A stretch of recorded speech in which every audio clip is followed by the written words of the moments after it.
Hello everyone. இது 12th ஹிஸ்ட்ரியில் இருக்க lesson 2 rise of extremism and Swadeshi movement தான்.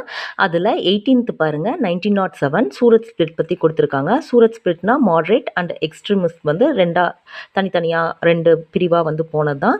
ஸோ அந்த 7 பாருங்கள், ஒரு கோடாரி மாதிரி இருக்கா, அதை வச்சு எதையாவது மரத்தில் அந்த மாதிரிலாம் அடித்தோம்னா என்ன ரெண்டாக ஸ்பிளிட் ஆகுமா, அதனால சூரத் ஸ்பிளிட் வந்து 1907 அப்படின்னு சொல்லி ஞாபகம் வச்சுக்கலாம்.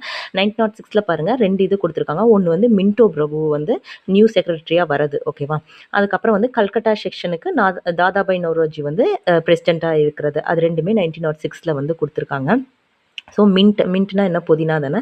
நல்லா மின்ட் மாதிரி ஒரு ஃப்ரெஷ்ஷான ஒரு நியூஸ் வந்து என்னென்னா, தாதாபாய் நௌரோஜி வந்து பிரசிடெண்ட்டாக இந்த டைம் ஆயிருக்காரு அப்படின்ற மாதிரி நம்ம ஞாபகம் வச்சுப்போம்.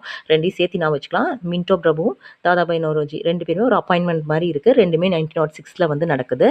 அடுத்து பாருங்கள், 1908 அதில் வந்து என்ன சொல்கிறாங்க, டிக்ளைன் ஆஃப் மிலிட்டன் நேஷனலிசம் அப்படின்னு வந்து கொடுத்துருக்காங்க. ஸோ சூரத் ஸ்பிளிட்டில் ரெண்டு பேர் பிரிஞ்சுட்டாங்க. இப்போ ரெண்டு பேர்த்துக்கு இடையில பிரிவானதும் மிலிட்டன் நேஷனலிசம் வந்து என்ன ஆகுது, டிக்ளைன் ஆகுது அப்படின்ற மாதிரி அதுக்கும் அடுத்த வருஷத்தை வந்து கொடுத்துருக்காங்க. அடுத்து 1902 பாருங்கள், பெங்காலில் ஸ்டோரி ஆஃப் ரிவல்யூஷனரி அப்படின்னு வந்து கொடுத்துருக்காங்க. இந்த புரட்சிகரமாக இந்த சண்டை போட்டு பாம்பு போட்டு அந்த மாதிரிலாம் பண்ணுவாங்களா, அந்த மாதிரி ஆளுங்க வந்து வளர்றது அது வந்து எப்போ நடக்குதுன்னா 1902 நடக்குது அப்படின்னு வந்து சொல்கிறாங்க.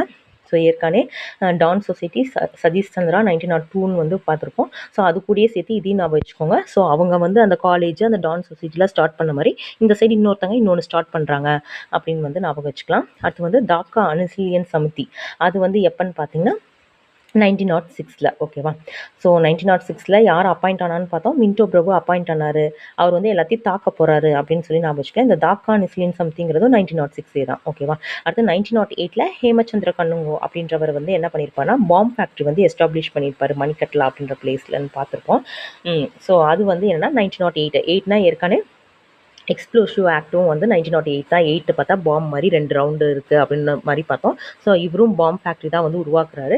யாருன்னா கண்ணுங்கோ, ஓகே, ஹேமச்சந்திரா கண்ணுங்கோ. அடுத்து வந்து 30 ஏப்ரல் 1908 வந்து என்ன சொல்கிறாங்கன்னா, இந்த குடிராம் போஸ் அப்புறம் ப்ரொஃபிலா சக்கி அப்படின்ற 2 பேர் சின்ன பசங்க தான், ஒரு பொண்ணு ஒரு பையன், 2 பேரும் என்ன பண்ணுவாங்கன்னா பாம்பு வந்து போட்டுருவாங்க ஒரு கேரேஜில். 2 இங்கிலீஷ் உமன் வந்து இறந்துருவாங்க அப்படின்னு சொல்லி மென்ஷன் பண்ணியிருப்பாங்க. ஸோ பாம்னா 8 தானே பார்த்தோம். ஸோ அவங்களும் 1908 தான் பண்ணியிருக்காங்க. 30 ஏப்ரலில் வந்து இது வந்து நடந்திருக்கு. ஸோ டக்லஸ் கிங் ஃபோர்ட் அப்படின்ற ஒருத்தரை வந்து கொல்லணும்னு நினச்சி போயிருப்பாங்க. அதுக்கு பதிலாக வேறு 2 பேர்த்த வந்து இவங்க கொண்டுருவாங்க, ஓகேவா. ஏமாந்துட்டாங்க, அதனால ஏப்ரல், ஓகேவா, ஏப்ரல் 30 வந்து இது நடந்திருக்கு.